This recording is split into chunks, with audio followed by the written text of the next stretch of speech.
Hello, everyone, and welcome to the Ignorant Intellectual on Media. I'm your host, Scott, and today I thought we would do our second episode of a private sale haul. Actually, it was like one, two, three private sales of like no more than three films. So there's how many films do we have here? One, two, three, four, five films. So it should be a quick video. Um, they're good movies, at least I think they're good movies, and I picked them up for a reasonable price. So hopefully you will enjoy this video, and let's get to it. All right, so the first movie. All right, and like I said in other videos, I usually have a yellow sticky note on each one of the films that I buy to remind me of names and dates that the ignorant intellectual's brain sometimes will forget when he's on camera. You ever notice that happen? You're talking to somebody in just a casual conversation, names will pop into your head easy. TV shows names, actors names, the dates of movies, the year of the movie, and so on and so forth. And then you put a camera in front of yourself, and these things just slip your mind, right? So I just write them down so that I don't forget. All right. So if you see me looking down, it's usually because I forgot a name or something. Okay. Um, all right. So the first, I picked this up for $2, and it's called Black Snake Moan, and it stars Christina Ricci and Samuel L. Jackson. Have a look at the back. And this is what the inside looks like, the Blu-ray. Now I already had this movie on DVD, so now I got it on Blu-ray. So now I can combine the Blu-ray and the DVD together, save just a little bit of space because, as I keep saying, the Blu-ray cases are just a little bit thinner than the DVD case, and then I'll have the DVD to transfer onto my laptop to watch whenever I want, and I'll have the Blu-ray to watch on, one of the TVs with my Blu-ray players when my son isn't around uh, to watch the film while I'm watching it, right? Which is not a good idea for many films, right? So anyway, so this film is directed by Craig Brewer, who did Hustle and Flow, and the remake of, or actually the sequel of Coming to America just recently, with Arsenio Hall and Eddie Murphy. That was liked by most people that went and saw it because they liked the first movie. But I don't know if you were around in 1988 with Coming to America. Most people didn't like that film, from my understanding. I went and saw it, and I didn't like that film very much. And then they made a remake. It took them like what, like almost 25 almost 25, yeah, 25 years almost to do a remake of that film. Um, Back in the day with Coming to America, um, Eddie Murphy was on top of the world with, his stand-up stuff like Raw and especially Delirious. I don't know if you've ever seen uh, that stand-up show, but that was a hilarious show. So much of that was, repeated outside of seeing it. Became like catchphrases and everything that people would see, right? People would say to each other. And anybody who saw that, that stand-up comedy act was in on the joke or whatever, right? Anyway, so and he did it what like the another 48 hours, another 48 hours, and the Beverly Hills Cop films, and he was super popular on Saturday Night Live. So he was on top of the world back in '88, and then he did that film, Coming to America, and I don't know, was that the turning point of his career? Bec- well, I guess he did some sequels to those two franchises, and he did Boomerang, if I remember, Boomerang, which kind of bombed, and then he started doing these, children's uh, films that kind of just killed it, right? But recently, he's had a comeback in Coming to America with the number two in it. Uh, People liked it, and he did a couple other films where, what was that film where he played a black exploitation actor? What was that? That was recent as well. I haven't seen that film. I want to see that film, and I can't remember the name of it. I didn't even write it down. So anyway, so Craig Brewer, who directed this film, directed Hustle and Flow, which was a really good film, and Coming to America, which I didn't really like much, and he's done other stuff. But this film I like a lot. Okay, and the reason why I like a lot is probably you guessed is because of Christina Ricci. All right, now Christina Ricci in this film she's like her own worst nightmare, right? And she's like a drinking and drug using uh, nymphomaniac, and Samuel L. Jackson is like a blues player who's found the Lord. He's a very righteous man, but when he drinks and goes into the juke joints and plays that guitar, the devil gets in him, right? So he's trying to reform his ways. His wife left him, and he's living alone. And anyway, so Christina Ricci has Justin Timberlake in this film as an army guy, and he has to leave to do a tour, and she begs him not to leave because she can't handle herself on her own. Uh, she's afraid of what she's capable of doing while he's gone, but he has to go anyways, and so he does go, and then one of his best friends ends up beating the crap out of her and raping her and dumping her on the side of the road, and that's when Samuel L. Jackson comes by in his truck, sees her, brings her home, and decides that it's God's work through him to make her a better person. And so he chains her up. And anyways, it's a really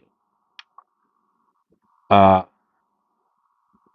like I don't know what a visceral film, a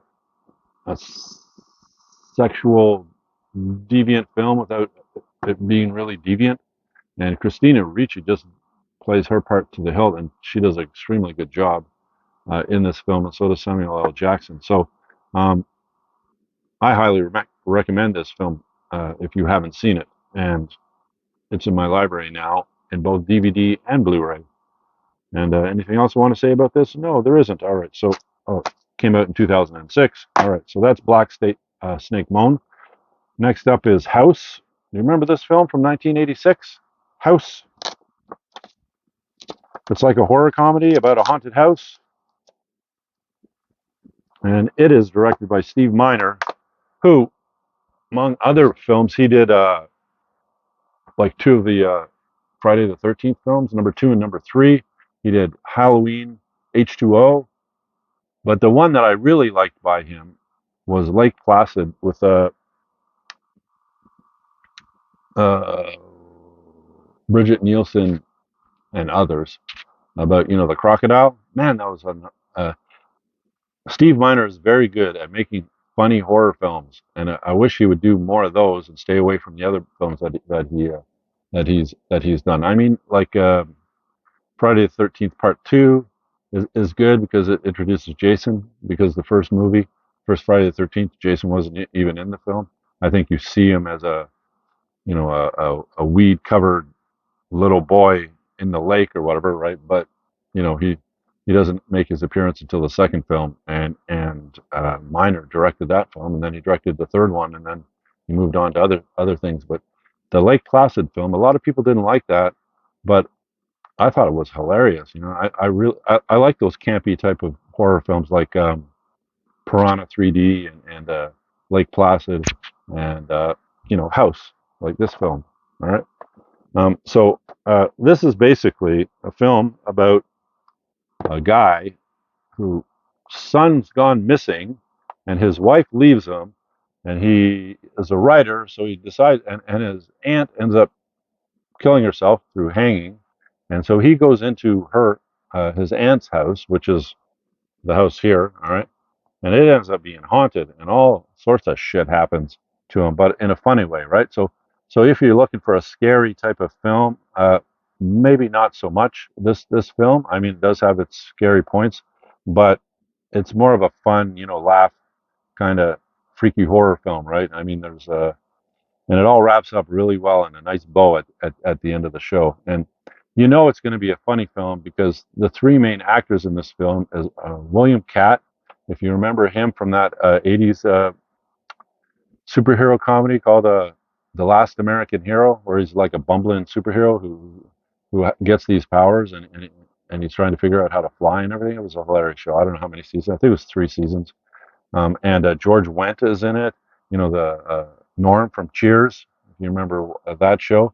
And Richard Mall is in it. Richard Mall was Bull on Night Court, another 80s comedy. So all these comedy guys are in this horror film, so it's going to be funny, right? And I actually quite enjoyed this, and that's why I found it, got it. I got three of these films for $5 off a guy, and this was one of them, right? So um, I'm going to look around for this on Blu-ray and then combine it like I did with Black Snake Moan. But this one is surprisingly difficult to find in the secondary market in my area. All right, it took me a few years to find this film. Anyway, so that's House. All right. Next up is The Devil's Knot, starring Reese Witherspoon and Colin Firth. All right. So this is a difficult watch. All right, especially if you have kids. All right. Ever since I've had a child, I look at films like this differently than I was when I didn't have children. All right. And it is a difficult to get through film because it's based on a true story of what were they called? The Massachusetts, the West Memphis Three, which were three teenagers, older teenagers, who during a satanic ritual kill three 8-year-old boys. All right. And they get convicted of it. Uh, One of them ends up getting two get life sentences, and the other one gets the death penalty. But for some reason, 18 years after they were all convicted of the crime, they were released. So go figure. But Reese Witherspoon plays the mother of one of those 8-year-old boys that gets killed, and she does an extremely good job in this. This thing is a tearjerker, and if you have children, I don't know, man. This is the type of movie for me that I'll watch once, and I don't know if I'll pick it up and watch it again, just because I don't really want to go through that trauma. It's almost like it's trauma, right? Watching this film. That's how. Now, the main reason why I picked this up is because it's directed by Adam McGoyan, and Adam McGoyan, to me, all right, is the greatest Canadian director of all time. I mean, you have others like recently Denis Villeneuve or Jean-Marc Vallée, two Quebec directors, French Canadian directors, and there's many others. But in my book, my all-time favorite film, Canadian film, is called Exotica, and it's directed by Adam McGoyan. And Adam McGoyan has done so many good, The Sweet Hereafter. Anyways, this film is an extremely good film, but I don't know if I can put myself through it and watch it again. It's very difficult to watch for a parent. But Adam McGoyan, I have him in my library, and I wish I could find Exotica, even if it's coming out. The Criterion Collection thinks of that film as worthy of their inclusion. Not that some of the Criterion films uh, are worth including in the Criterion Collection, but most of them are, and and Exotica is one of them that they're going to add soon from what I read. And when it does, I'll probably end up buying it. It'll be the first Criterion I ever buy new, just to find that film. You know how frustrating it is to live. I mean, most films I can find online and just buy them. eBay, used through the Amazon store, so on and so forth. But if they're rare or difficult to find, you're going to pay through the teeth for them. $30, $40, $50, for a DVD. Sometimes, you know what I mean. You're going, what? There's no way I'm going to pay that. I can't justify paying $40 for a film. Um, just because it's out of print or whatever, right? So, I mean, it's a DVD for God's sakes. Everybody's streaming, and there's a very small of us population that collects physical media, and they're charging through the roof for it, right? It's just ridiculous. But anyway, so um, what I was saying was, how frustrating it is being Canadian. I am Canadian. If you've watched previous videos, I'm Canadian. All right, so, and it's so difficult to find Canadian cinema, especially you can find Canadian directors directing, mainstream film from Hollywood or wherever. They'll make their name in Canada, do some local films in Canada, and then they'll move to the States or get interest from Hollywood or wherever to start directing some of those films. And I mean they would be well, I wouldn't call them idiots for not doing it. It's just the money is a lot more, and why wouldn't you do that, right? So this is a perfect example. It's an American film, but it's directed by a Canadian director, right? So, and Adam McGoyan is the best Canadian director in my opinion. And if you can find his films, uh, whether you're in Great Britain or France or wherever you're watching this video from, I would highly suggest you picking them up, especially The Sweet Hereafter and Exotica. Those two are really, really good films, especially Exotica. If you watch Exotica, just have a little patience when you watch it because it's a bunch of storylines that seem random and don't seem related, but as the film goes along, they kind of join together at the end, and then you go, hey, and it's worth a second watch after that, right? Anyway, um, so he directed this film. This is an extremely good film, but this is a film that I probably will not visit again just because it's almost traumatic to watch this film if you're a parent, all right? And it's called The Devil's Knot, all right? All right, so that's The Devil's Knot. Next up is a Canadian film, which is extremely difficult to find, and it is called Naked Massacre, all right? And this is directed by the French Canadian director Denis, how do you pronounce his last name? Hero, I think it's Hero. Denis Hero, all right? So Heroux, Hero. And he directed some films, but the only one that I really recognize from him is this one. And it was originally called Born for Hell. And it basically, I don't know if it's, I would consider it a Canadian exploitation film, right? Exploitation, like exploitation films, or a horror film, like a psycho film, you know what I mean, like a slasher film. But basically, it's about a Vietnam vet who ends up traveling to Belfast and loses his shit and goes into a nursing student's dorm and massacres 9 nurses through the course of a night.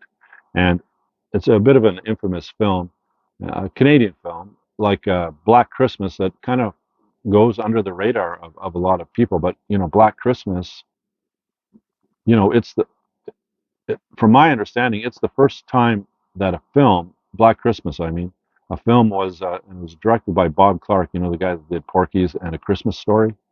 Um, Porky's and A Christmas Story is like loved by everybody. A lot of people watch that during Christmas. Same guy that did a slasher film. Anyways, the film Black Christmas is credited with you know starting a certain type of slasher film where um, you're in the filmmaker makes it so that you're following the killer through the eyes of the killer. The camera is like the eyes of the killer, so you're kind of stalking around like you're the killer. So you're the voyeur. You're the guy that's looking through the window at the girls and things like that, rather than you watching the killer do that. You're actually in the eyes of the killer himself, right? And it was a really freaky experience when you watch that film for the first time. Not so much now with so much horror and people so desensitized, but back in the '70s when that film came out, and you're going around like you're the killer, it's kind of creepy, you know what I mean? And um, everybody credits uh, Halloween from 1978 that starts off the slasher craze of the '80s with all the Friday the 13th films and the Freddy Krueger films, Nightmare on Elm Street, and all the other ones.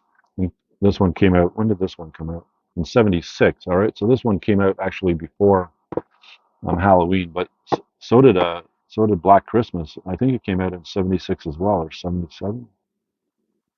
Anyways, I think it did come out before Halloween, so you could really kind of say that maybe Black Christmas was the precursor of Halloween and the slasher film, because basically Black Christmas is about a voyeur killer who goes into a house and kills a whole bunch of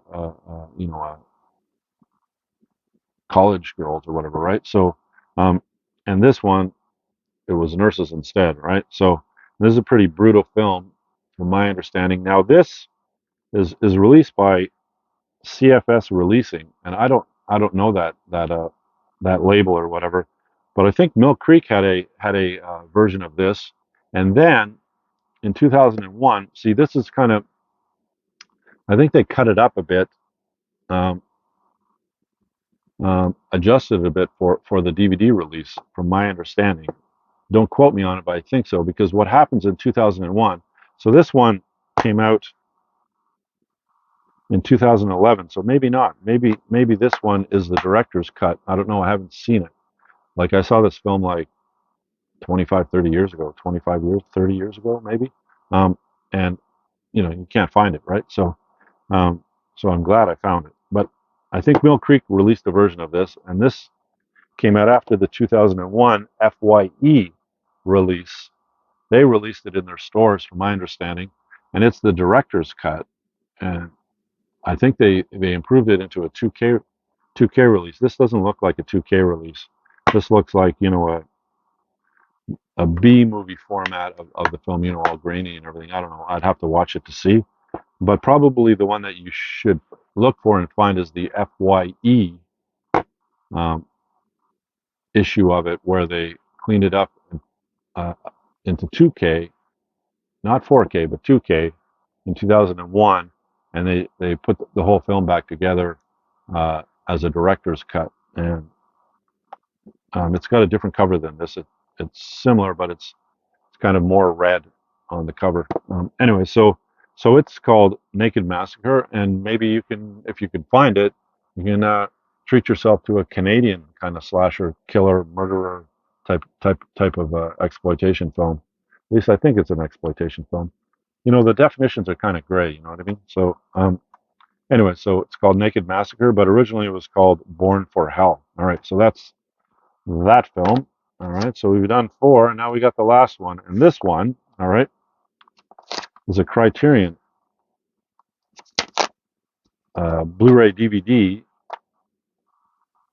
It has both the Blu-ray and the DVD, which I love. All right, can't be Blu-ray DVDs like this one. The Devil's Knot. Oh, I forgot. The Devil's Knot. It's a Blu-ray DVD.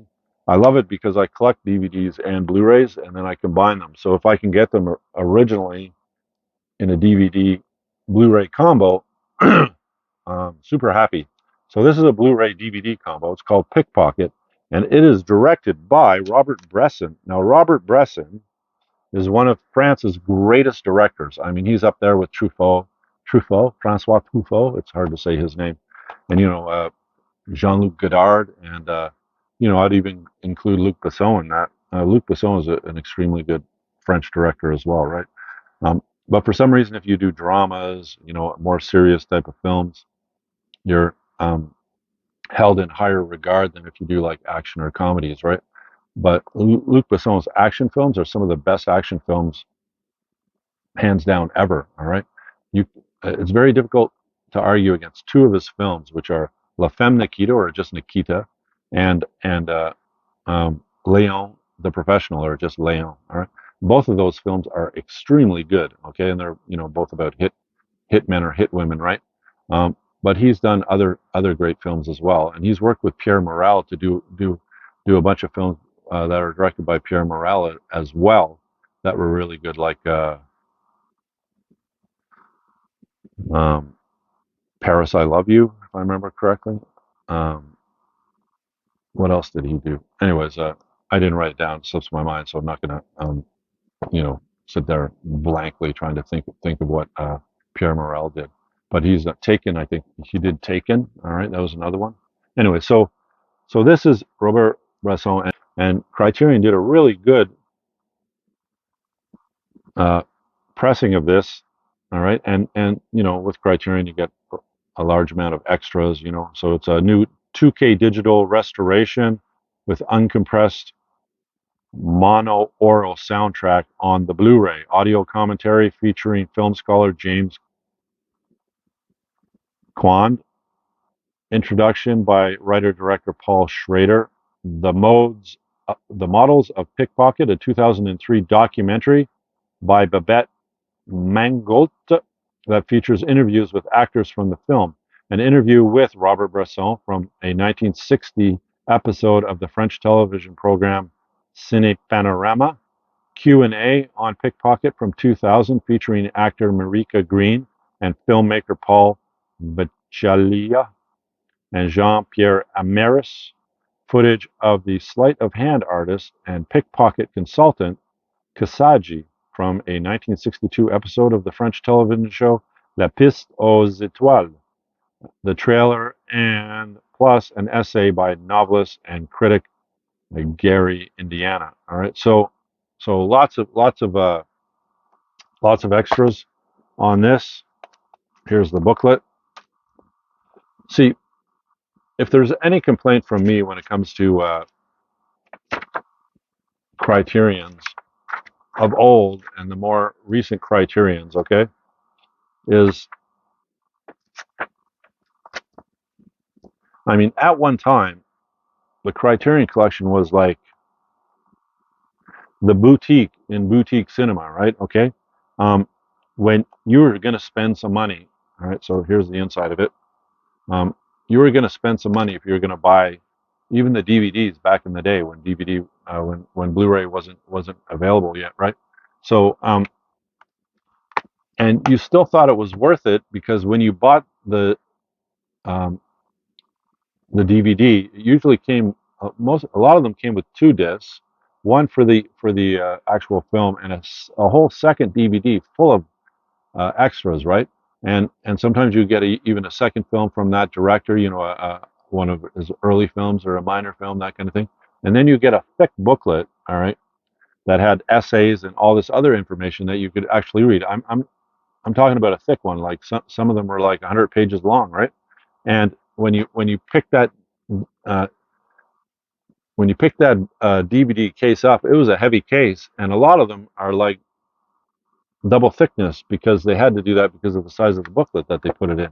And then over time, they kind of still restored all these great movies that are in their collection, but they're kind of like the older ones are like so much better than the newer ones. And some of them, especially the newer DVDs, are kind of like bare bones. You know what I mean? One DVD and a small insert, and that's all you get for like sometimes $30, right? And so when you're comparing to the older ones, when you were spending a good amount of money, um, to the newer ones where you're still spending a good amount of money, sometimes like this one has the Blu-ray and the DVD, so it's basically one disc, and all the extras are on the disc, right? And you got this little, basically slim piece of paper as the booklet, and that's all you get, right? For $35 American, right? So if I was to actually buy this off the Criterion website, with the shipping and everything, it would probably cost me a good $60 to buy this film, right? And I'm sorry, but no matter what you do with a film, I'm never going to pay $60 for a film. All right, so um, I got this used for $20, and most of the Criterions that I have about 400 of them now. I paid less than $1 each for them, and I'm not joking. Yeah, right, right. But I actually bought a collection of over 2,000 films, all Kino Lorber, Indicator, all those different types of boutique films, all the old science fiction, a huge amount of film noir, and a large amount of Criterions, like about 2,000 films for $600. So it's very difficult for me to buy something like this when it was $20. Okay, 15 maybe for a between 10 and 15 for a DVD, and maybe $20 for a Blu-ray. But that's the ceiling. All right. You can get the DVDs now. They're listed on the Criterion for less than $25 new, right? And the Blu-rays are like maybe 35, right? So I have difficulty spending anything more than $20 on one of these, and like $15 or less uh, for the DVD with everything in it, of course, right? So, um, and like I said, most of the stuff I got for under $1, and a lot of it I got for $2 or $3 and $5, right? So um, you can find stuff, even this good stuff. All right, I found a Kino Lorber film called Boomerang. Remember Boomerang from the 40s? I think it was a Kazan film, a Ilya Kazan film called Boomerang, and a Kino Lorber. The other day, I found it for $2. right? So you can find them if you're patient and look for them. But if you're not patient and you have money, all right, um, buy them new. Um, I'm not deterring you from doing it. You should have what you want in your collection, and if you have the money to spend, why not? That's what's so enjoyable about physical media. You can collect the physical media that you want on the budget that you have, right? And my budget isn't super huge. Like it took me a couple of months to resave that money that I took out of my savings. That $600 took me almost 2 months, 2 or 3 months to replenish that. Because my budget for film is not super huge. All right. So anyway, so Pickpocket, if you haven't seen this film or you haven't watched any of Robert Bresson's films, like what's another one? A Man Escaped. That's another one. And I wrote another one down that's really good. Oh, Hazal Balthazar. Both of those films, plus this one, are extremely good.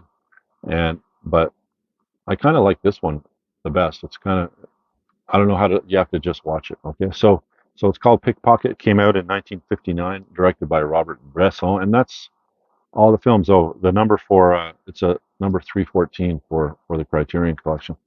So I have this, and with every Criterion, what do I do with it? Because of these Blu-ray cases are hard to replace. All right, they're not like these ones. Okay, these ones are easy. I've got like 100 of them just here, all empty. So if I damage this Blu-ray case, I got 100 other ones that I can choose from, right? But with these ones, and if I didn't have any, I could buy these Blu-ray cases for less than $1 each off of Amazon. You can even get the double, the double tray cases that fit 2 DVDs for like $1. Uh, you buy 100 for $100, right? So these ones are kind of easy to replace. These ones not so much. The clear ones. Um, Clear plastic, and they're thicker. They're like DVD size thick because usually the booklet is pretty large that's in them, or sometimes it is, or they got double discs like this one does. So they make them thicker, and they're still the height of a regular Blu-ray, um, but they're thicker, so they're harder to find uh, used. You don't find them. In fact, the only way I ever really found any to replace would be to go into a thrift shop and buy a video game, like a PS3 video game, which are like $5 or $6. So I don't really want to spend $5 or $6 just to throw away a video game to get the case to put my movie in. Um, it seems counterproductive, but to find them new are difficult. And when you do find them, they're not cheap because you're not going to buy 100 of these, right? Are you going to buy 100 of these and pay like $400 for them? No, because you're not going to use 100 of these type of uh, DVD cases. So I just protect them in plastic right away, right after I get them, and that way I don't have to replace them in a few years because especially if you're a smoker, which I'm not, but if you're a smoker, all your media should be protected in plastic. Um, See, you get it, push all the air out, then seal it. All right, and there you go. Looks new, and it's protected on your shelf.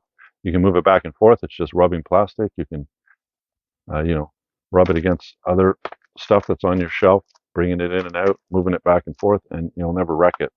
Whereas if you put it naked on your shelf, you're going to eventually wreck the case, right? So, and these ones, like I said, are hard to find and replace. So you should just protect it in in the first place. And these plastic bags, you can get them off Amazon. They're 6 by 9, 6 inches by 9 plastic resealable bags on Amazon. They're made of poly poly poly it's hard to pronounce that word, but it's polyethylene.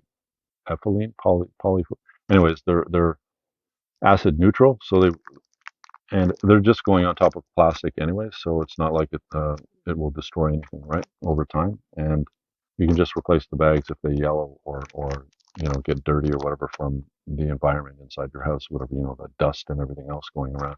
You ever take a You would take one of these naked cases off your thing and go, and you start doing this. Um, well, with these ones, they don't really attract the dust, but even if they have it, the actual case inside is perfectly clean. All right. So, and they're about a nickel each. Like these plastic bags are like a nickel each. So, all right. So that's Pickpocket, and those are the films that I got. Okay. So I got them in three different purchases. I got this one on its own for $2. I got this one on its own for 20. And I got these three in a third buy for $5. So altogether, five really good movies for $27. Not too bad. All right. So now they're all going to go up on the shelf. All right. Actually, I'm going to take this one and transfer it first. All the DVDs, I'm going to transfer them onto my laptop so I can watch them on my laptop. If you've watched previous videos, you know what I mean about digitizing my DVDs to watch on my laptop so I can watch it and watch my son who's watching the regular TV, and I can watch that without him actually seeing my laptop because he's out there so he's there watching the TV and my laptop is here, can't see anything. All right, so um, when he comes over and hops on my lap and go, "Daddy," I'll just close my laptop or stop it or whatever. Anyway, so that's how I watch most of my films because when I'm home, I'm watching my son a lot. Anyway, so thank you for watching this quick video, quicker than most of my videos, I think. And I hope you enjoyed it. And maybe you'll search out some of these films if you haven't seen them. This one is funny.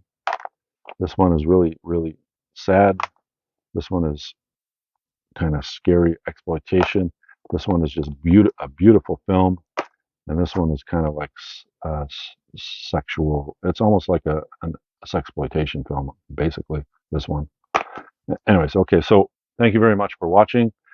Leave a like if you liked it.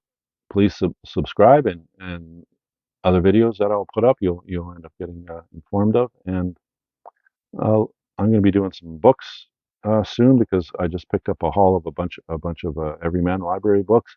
So I'll probably in the next couple of videos I'll be explaining what the Everyman Library is and why they're so collectible and fun to read and collect. Right. So stay tuned for that if you're a book lover. All right. And thank you for visiting my channel and watching my film. And I hope you enjoyed it. And like I said, I'll talk to you in the next video.